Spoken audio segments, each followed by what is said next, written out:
Ave María Purísima. Vamos a continuar con las meditaciones para consagrarse como hijo espiritual a San Pío de Pietrelcina.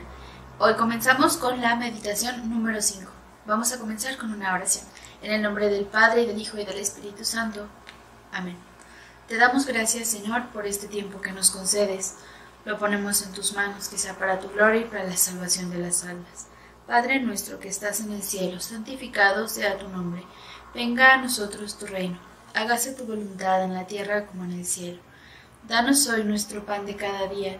Perdona nuestras ofensas como también nosotros perdonamos a los que nos ofenden. No nos dejes caer en la tentación y líbranos del mal. Amén. En el nombre del Padre, y del Hijo, y del Espíritu Santo. Amén. Bien, pues vamos a continuar con la vía purgativa y también observándolo desde la perspectiva de San Pío de Pietrelcina. Hoy vamos a tocar el tema del pecado, la gravedad del pecado, y vamos a ver una primera parte hoy y una segunda mañana. Entonces, bueno, mañana vamos a ver cosas un poquito más concretas de qué es el pecado, la diferencia entre un pecado mortal y un pecado venial. Y hoy nos vamos a enfocar en la gravedad del pecado y en la historia del pecado, cómo comenzó el pecado, ¿no? Y bueno, cómo ha ido echando raíces también en nuestra historia, ¿no? Es muy importante y para eso vamos a comenzar con una cita bíblica. Se nos propone la primera carta a los Corintios 5:11. Dice así: para vuestra confusión os lo digo. ¿O es que acaso entre vosotros no hay ningún sabio capaz de juzgar entre hermanos, sino que hermano contra hermano pleitea, y esto ante infieles? Ahora bien, si ya es una mancha en vosotros el que tengáis pleitos unos con otros, ¿por qué más bien no soportáis la injusticia? ¿Por qué antes no os dejáis despojar? Pero sois vosotros los que hacéis injusticia y despojáis, y eso a hermanos. ¿No sabéis que los inicuos no heredarán el reino de Dios? No os hagáis ilusiones, ni los fornicarios, ni los idólatras, ni los adúlteros, ni los afeminados, ni los sodomitas, ni los ladrones, ni los avaros, ni los borrachos, ni los maldicientes, ni los que viven de rapiña heredarán el reino de Dios. Palabra de Dios, te alabamos, Señor. Bueno, es muy importante tener en cuenta que el pecado es el enemigo número 1 del hombre. ¿Cuál es nuestra gran meta? ¿Cuál es el objetivo de nuestra vida, la razón de nuestra existencia? ¿Para qué estamos aquí? ¿Para qué trabajamos? ¿Para qué sufrimos? ¿Para qué lloramos? Pues para estar un día en el cielo y ser plenamente felices para toda la eternidad, ¿no?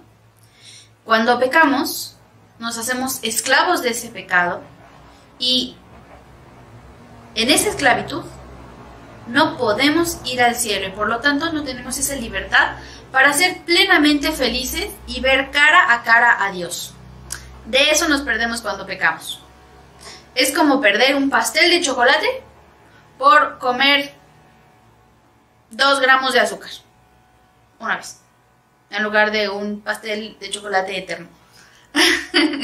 ¿No? Entonces el pecado es nuestro enemigo número 1 porque en el momento nosotros lo consideramos como algo que podría ser bueno o que nos ayuda a evitar otro mal, pero no es así. Ese es un gran engaño y hoy vamos a ver por qué o cómo, ¿no? El pecado es nuestro gran enemigo. Hay 3 enemigos del alma muy importantes, tal vez ya los han escuchado: el mundo, el demonio y la carne, ¿no? La carne son nuestras propias inclinaciones, nuestra concupiscencia herida hacia las cosas que nos pueden provocar un pecado, ¿no? El mundo, ¿qué hace? Nos pone circunstancias y situaciones para pecar. Y el demonio nos pone tentaciones para pecar. Pero el corazón de todo eso es el pecado. Estos 3 enemigos lo que quieren es que nosotros pequemos. Entonces, en realidad, nuestro gran enemigo es el pecado. Es contra lo que tenemos que luchar a muerte, con capa y espada, toda nuestra vida. Y en todo momento, ¿no? Porque en cada momento nosotros nos encontramos enfrente de una decisión. Siempre es un sí o un no. Siempre nos estamos jugando, la verdad, el cielo, ¿no? Y bueno, la gran diferencia está entre si vamos a pecar o no vamos a pecar, ¿no? Y ya, bueno, dentro de eso hay grados, ¿no? Y hay clases. El pecado es un decir, no quiero conocer, no quiero amar, no quiero servir a Dios. Y resulta que nosotros para eso existimos. Nosotros existimos para conocer, amar y servir a Dios. Y en la medida de que nosotros conozcamos, amemos y sirvamos a Dios, vamos a ser felices y vamos a ganar el cielo, ¿no? Entonces el pecado es la antítesis de nuestra felicidad, ¿no? Es justo lo que nos lleva a ser totalmente infelices y desgraciados. En el libro número 18 de la obra La ciudad de Dios de San Agustín, él nos plantea una decisión muy importante que tomar, ¿no? Él nos dice, hay dos ciudades. Una ciudad, que es la ciudad de Dios, que está conformada por personas que han amado tanto a Dios hasta el desprecio de sí mismos. Ese es un lado. Y el otro lado es Babilonia, la ciudad del demonio, el infierno, la perdición, y está conformada por las personas que se han amado tanto a sí mismas hasta el desprecio de Dios. Lo estoy parafraseando, pero ese es el contenido del primer párrafo del libro 18 de la ciudad de Dios de San Agustín. Y uno tiene que escoger entre estas dos ciudades. ¿A quién voy a amar hoy? ¿A Dios o a mí mismo? Y si me amo a mí mismo, en realidad, ¿qué es lo que estoy amando? ¿No? Y aquí hay que definirnos, ¿no? Y tomar una decisión con esta visión, que es muy importante. Cuando yo quiero lo que Dios quiere, quiero cosas buenas también para mí, porque Dios es bueno, es perfecto y me ama. Entonces, lo que Él quiera, pues va a ser para mi bien y va a ser algo bueno, ¿no? Pero cuando quiero mi capricho, cuando me busco a mí mismo, antes que a Dios, en realidad estoy negando que Dios es bueno, que Dios es sabio y que Dios me ama y que lo tengo que servir y que para eso sirvo. Me estoy poniendo por encima de Dios y eso es un pecado gravísimo, ¿no? Y eso me va a llevar entonces, pues, al pecado y a ser infeliz. ¿Cómo es la historia del pecado? ¿Tiene un inicio el pecado? Sí, y no es con Adán y Eva, empezó antes. Cuando Dios creó a las personas, y aquí hay que distinguir que hay persona divina, o sea, Dios, hay persona angélica, los ángeles, y hay persona humana, que somos nosotros, los hombres. Entonces, bien, cuando Dios creó a las personas, las dotó de libertad, ¿no? Porque les dio entendimiento y voluntad y por lo tanto libertad para decidir con ese conocimiento y con esa capacidad de querer algo, ¿no? Así fueron creados también los ángeles. Entonces, antes de que nosotros, los hombres, fuéramos creados, pues hubo una gran batalla en el cielo. Esto lo relata la Sagrada Escritura, ¿no? Y en esa batalla en el cielo nos explica la teología, ¿no? Que los ángeles tuvieron que tomar una decisión. Ellos no conocen como nosotros. Nosotros conocemos razonando, primero vemos las cosas, luego las captamos dentro, tenemos una idea, nos hacemos un concepto, lo juzgamos si es bueno o malo, razonamos, reflexionamos y sacamos conclusión, ¿no? Los ángeles no, los ángeles tienen un conocimiento intuitivo. En un instante ya saben todo o la mayor parte de lo que rodea la cosa que quieren conocer. Entonces, bien, con ese conocimiento intuitivo, Dios les dijo que, bueno, tenían que escoger si querían servirlo porque son libres, si querían servirlo y amarlo, ¿no? Y el primer pecado es el pecado de Luzbel, este ángel maravilloso, hermoso, que Dios lo había creado con muchísimo amor y que decidió decir, non serviam, no serviré. El primer gran pecado, el primero que no quiso ni amar, ni conocer, ni servir a Dios. Dijo, no te quiero, no te amo, no te quiero conocer, no te voy a servir, no te serviré, non serviam. Ahí comienza el pecado. Este es el primer gran pecado y de ahí, bueno, los ángeles que le siguieron y después vamos a tocar el pecado original, que es el pecado humano, ¿no? Primer pecado humano. Entonces, bueno, porque el demonio y todos los ángeles habían sido creados buenos por Dios. Esto lo explica el concilio de Letrán, que es un concilio muy importante. Pero bueno, ellos se hicieron a sí mismos malos con esa mala decisión. Conociendo lo hermoso, lo bueno y cuánto los amaba Dios, escogieron odiarlo y desobedecerlo. Se escogieron a ellos antes que a Dios. Y así se funda Babilonia, de la que hablábamos ahora con San Agustín, ¿no? Se amaron tanto a sí mismos hasta el desprecio de Dios. Y bien, y esto es muy grave porque todo fue creado por Él y para Él. Esto lo dice también la Sagrada Escritura en una carta de San Pablo. Todo fue creado para Dios, entonces no querer servir al que lo ha creado todo, al que te ha dado todo, pues es un acto muy grande de ingratitud. Un acto de soberbia muy grande porque es, en definitiva, mucho más perfecto que uno porque nos ha hecho. Nadie puede hacer algo más perfecto que Él mismo. Etcétera, etcétera, ¿no? Y bueno, Dios ha respetado su libertad y hay pecado en el mundo porque Dios respeta la libertad de las personas. Nos ama tanto que nos ha dotado de libertad y quiere que lo amemos libremente, no obligados. Y existe el mal por eso. Entonces, bueno, es muy interesante por eso reflexionar sobre el pecado de los ángeles, ¿no? ¿Por qué no han querido aceptar a Dios? ¿Por qué no han querido amarlo? ¿Por qué han considerado que es mejor amarse a sí mismos antes que a Dios? Pues ahí está el gran misterio del pecado.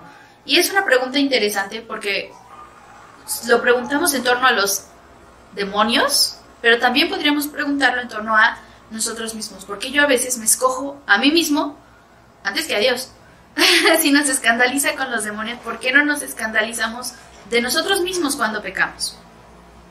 Bueno, ese es un primer tipo de pecado, ¿no? El pecado de los ángeles.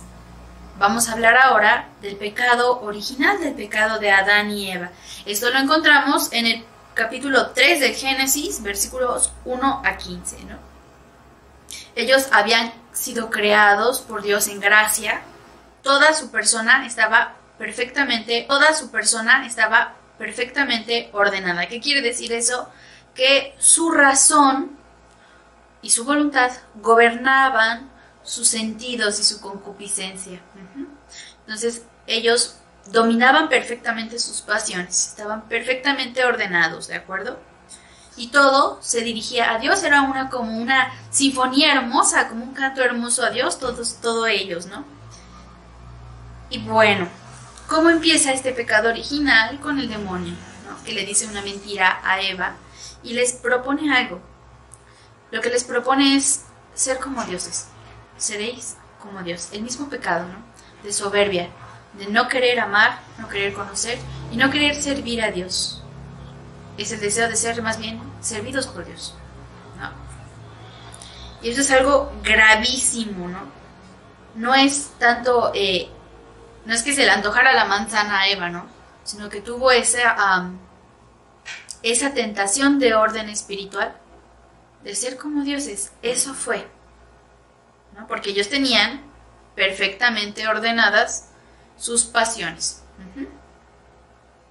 Sin embargo, el hombre sí se puede equivocar, porque como razona, pues puede razonar mal, ¿no? Entonces, bueno, es menos grave que el de los demonios, pero aún así ha sido gravísimo.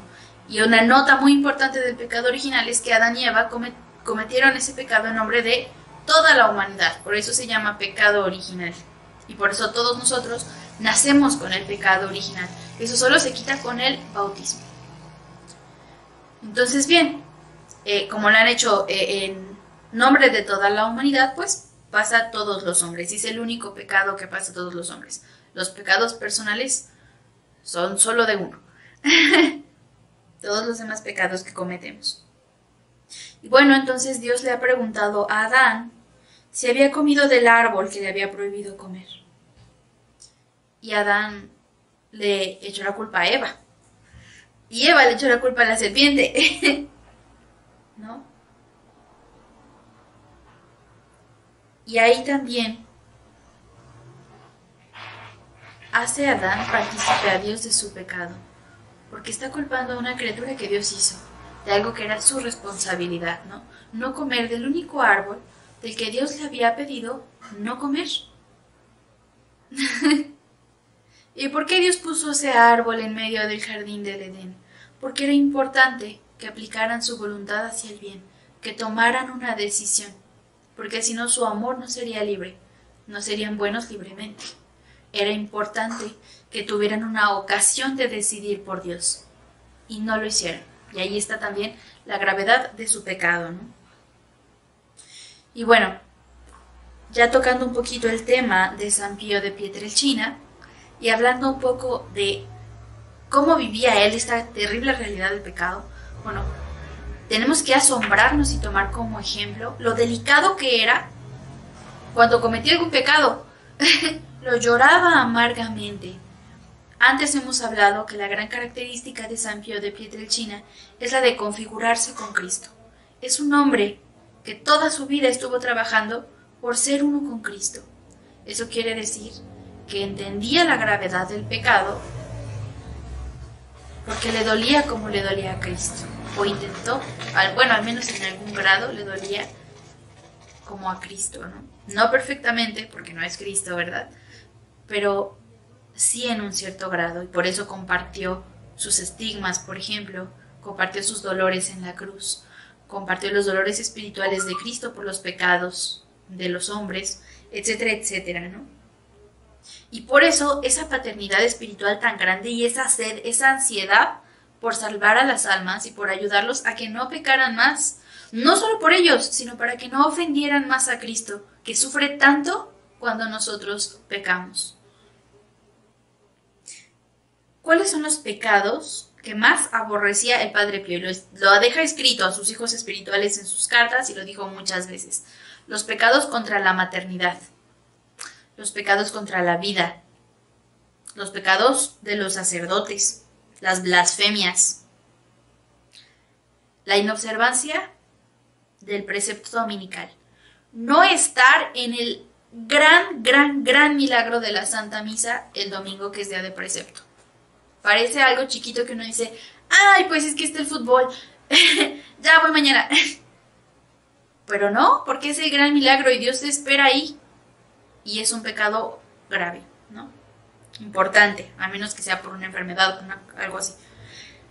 Las mentiras, el adulterio, las habladurías y el escándalo, las modas indecentes lastimaban. Y bueno, ¿qué hacía al respecto contra estos pecados? Hablaba, explicaba la gravedad de ese pecado, confesaba durante muchas horas, le ayudaba a sus hijos espirituales a que no volvieran a pecar, a que trabajaran la virtud, pero también hacía algo muy importante que nosotros también podemos hacer.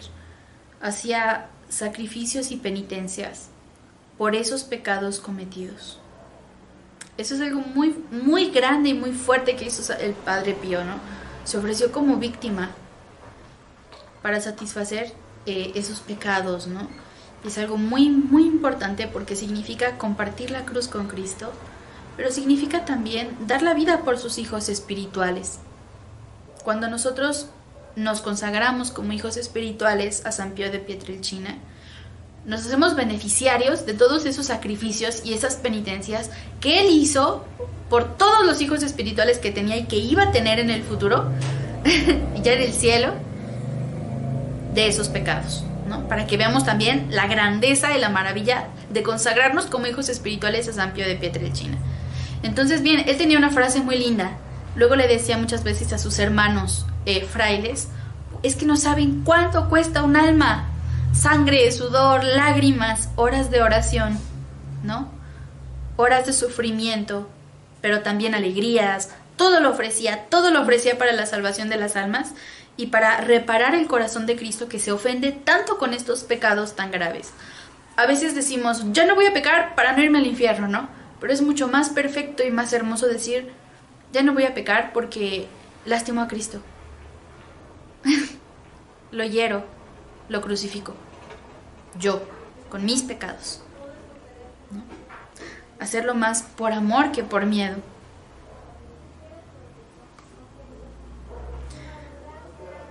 San Juan Pablo II, cuando regresó de Canadá después de un encuentro con los jóvenes en una jornada mundial de la juventud, dijo: un mundo sin referencia a Cristo es un mundo que antes o después acaba estrellándose contra el hombre, Lo muestra la historia de un pasado incluso reciente. No se rechaza a Dios sin haber rechazado el hombre. Esto lo tenía muy claro San Pío de Pietrelcina, ¿no? Y él lamentaba mucho cuando había pecados muy graves en la humanidad. Él vivió en un momento de mucha locura en el mundo. Le tocó la Primera Guerra Mundial, le tocó la Segunda Guerra Mundial, le tocó el movimiento de la Revolución Sexual, porque murió en el 68. Le tocó toda esa parte, le tocó la introducción de las drogas al mundo, le tocaron cosas tremendas, crisis económicas, le tocó el comunismo, la entrada del comunismo. Y él decía, es que todos estos pecados que estamos cometiendo como humanidad tienen una repercusión en el mundo, en el ambiente. Y no lo dice solo él, lo explica también la Santa Madre Iglesia, ¿no? Está en el Catecismo. Todo lo que hacemos tiene una repercusión. Entonces, cuando hay desastres naturales, cuando pasan cosas en el ambiente, no pasa nada más porque sí. Son también consecuencia de nuestro desorden. Porque nosotros cuando pecamos, desde el pecado original, rompimos la armonía que había en toda la creación. Antes había paz y había armonía entre los animales, entre los hombres, entre todos, ¿no? Nosotros con el pecado original lo hemos roto. Y por eso cuando tenemos pecados personales y pecados comunitarios como sociedad, pues eso repercute en toda la creación. Y eso tiene que dejarnos pensar mucho, ¿no? Sobre mi responsabilidad, sobre todo lo que está pasando en el mundo. Otro punto importante es la comunión de los santos. Las cosas que yo hago repercuten en mi hermano, aunque no lo conozca. Si yo hago cosas buenas, por ejemplo, rezar el rosario todos los días, eso tiene repercusiones, muchas, seguro, sin que yo lo sepa, sobre alguien que a lo mejor está sufriendo en China, ¿no? O a mí me pasa algo bueno o recibo una gracia de Dios porque alguien que yo no conozco ni conoceré en esta tierra hizo una oración de amor a Dios, ¿no? Pero también pasa con lo malo. Si yo peco mucho, eso repercute en mis hermanos. Y tal vez ya no tengan la fuerza para vencer una tentación que alguien más tenía, ¿no? Entonces es muy grave y sí tenemos responsabilidad sobre todo esto. El mal supremo para el hombre es el pecado. Esto tenemos que aprendernoslo, grabárnoslo con sangre, ¿no? Para poder luchar contra ello como nuestro enemigo mortal de verdad. Y defender la gracia y defender la virtud a capa y espada en nuestra vida. Decía el Padre Pío frente a la posibilidad de ceder al instinto del mal que vive en cada hombre: preferiría 1000 veces la muerte antes de decidirme a ofender a un Dios tan bueno. Y decía también: si tuviese que ofender a Dios, aunque solo fuese una sola vez, preferiría sufrir 1000 veces el martirio más desgarrador. Y él estaba dispuesto a llorar esos pecados. Y bueno, terminamos esta meditación con una oración. En el nombre del Padre, del Hijo y del Espíritu Santo. Amén. Te damos gracias, Señor, por este tiempo concedido. Lo ponemos en tus manos, que sea para tu gloria y la salvación de las almas. Santo Padre Pío, ruega por nosotros. En el nombre del Padre, del Hijo y del Espíritu Santo. Amén.